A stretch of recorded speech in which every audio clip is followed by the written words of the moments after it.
The Old Testament presents a tapestry of compelling characters, some revered for their righteousness, others infamous for their wickedness. Abimelech, a name synonymous with ambition and brutality, falls squarely in the latter category. His story, a whirlwind of treachery, violence and divine retribution, offers a chilling glimpse into the corrupting influence of unchecked power and the profound consequences of defying God's will. Abimelech's tale, recounted in the book of Judges, begins with a thirst for power, a thirst he would quench with the blood of his own kin. He was the son of Gideon, a mighty judge who had delivered Israel from the oppressive hand of the Midianites. But Abimelech was driven by a lust for dominance that eclipsed any sense of familial loyalty or moral obligation. His ambition, a relentless fire, would consume not only his own family but also plunge the Israelites into a period of internal strife and bloodshed. This is the story of Abimelech, a cautionary tale of a throne built on blood and the inevitable crushing weight of divine judgment. Abimelech, consumed by his desire for power, wasted no time in making his move. He journeyed to Shechem, a city with ties to his father Gideon. There, he appealed to the greed and ambition of the people, exploiting their desire for a king to rule over them. He argued that as Gideon's son, he was their rightful ruler. His rhetoric, laced with false promises and appeals to their baser instincts, proved persuasive. With the support of the men of Shechem, Abimelech acquired a significant sum of money from the temple of Baal-berith, a pagan deity worshipped in the region. This money would serve as the fuel for his bloody ascent to power. He used it to hire a band of ruthless mercenaries, men with no loyalty save for the clink of silver. With his newly acquired army, Abimelech marched on Ophrah, his hometown. There, on a single stone, he slaughtered his half-brothers, 70 sons of Gideon. This horrific act of fratricide, a testament to his unyielding ambition, left only one brother alive: Jotham, the youngest son of Gideon, who had escaped the massacre. Abimelech, having eliminated his rivals, returned to Shechem, where he was proclaimed king. However, his reign, founded on bloodshed and treachery, was destined to be short-lived. The seeds of rebellion, sown in the fertile ground of resentment and anger, were quick to sprout. Jotham, the sole surviving son of Gideon, emerged from hiding. He stood on Mount Gerizim, overlooking Shechem, and addressed the people in a parable. He spoke of trees seeking a king and choosing a thorny bramble, a symbol of Abimelech over more noble trees like the olive, fig and vine. Jotham's parable served as a scathing indictment of Abimelech's reign, warning the people of the bitter fruit their wicked king would bear. His words ignited the flames of rebellion. The citizens of Shechem, realizing the folly of their decision, rose up against Abimelech. They ambushed him but were defeated in the initial encounter. Undeterred, they continued their resistance, forcing Abimelech to lay siege to Thebez, a city that had aligned itself with the rebels. The siege of Thebez proved to be Abimelech's undoing. As he attempted to set fire to the city's tower, a woman whose name is sadly lost to history became an unlikely instrument of divine justice. Seeing Abimelech from the tower, she seized a household object, a heavy millstone, a tool used for grinding grain. With remarkable courage and precision, she hurled the millstone down upon Abimelech, crushing his skull. Mortally wounded, Abimelech lay dying, his dreams of power and glory shattered like his broken body.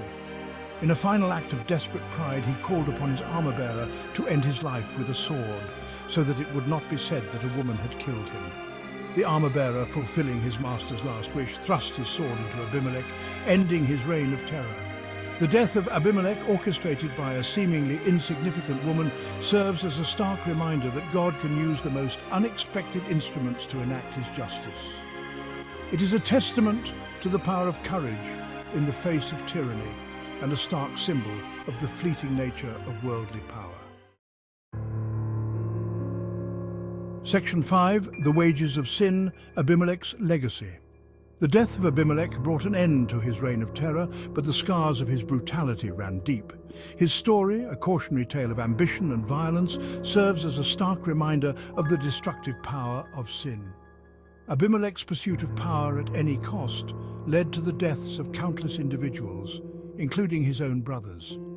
His reign was marked by bloodshed, treachery, and oppression. He sowed the wind and reaped the whirlwind.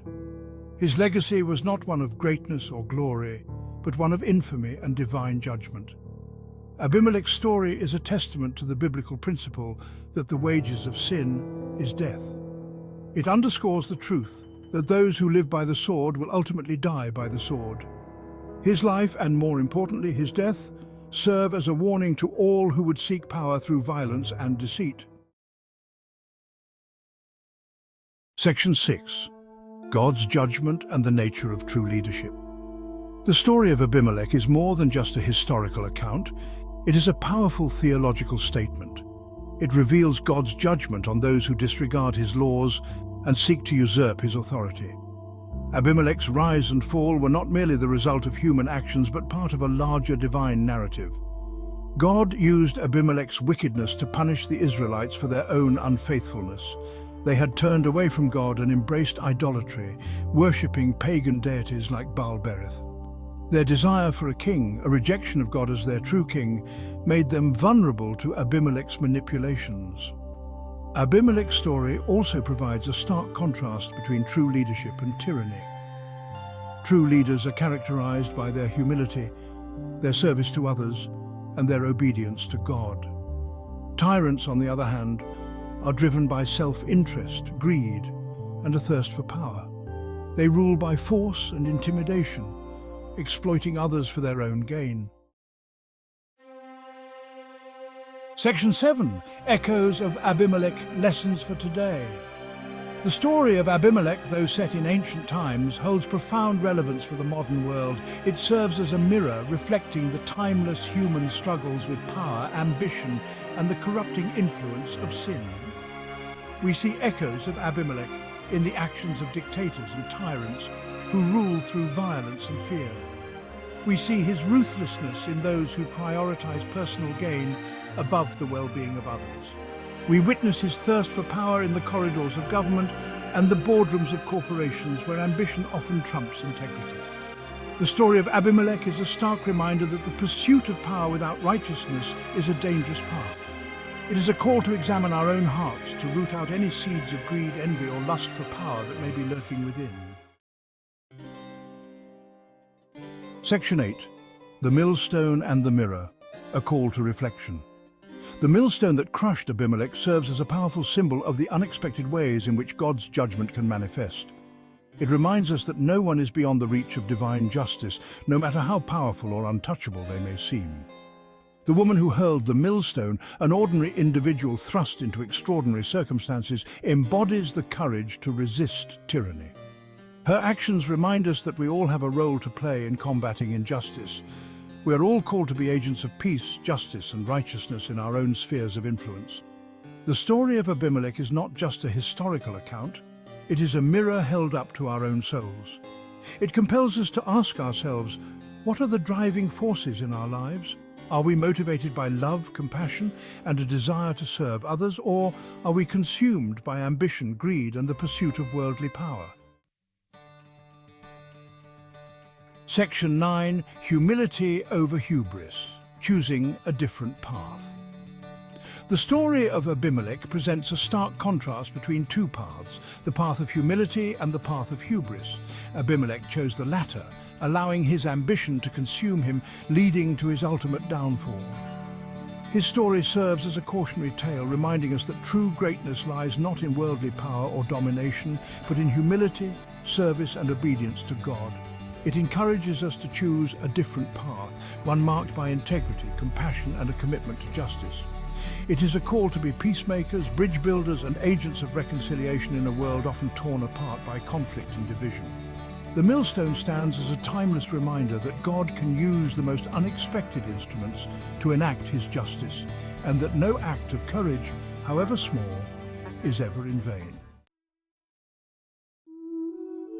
Section 10. A timeless tale. The story of Abimelech, though ancient, continues to resonate with audiences across the globe.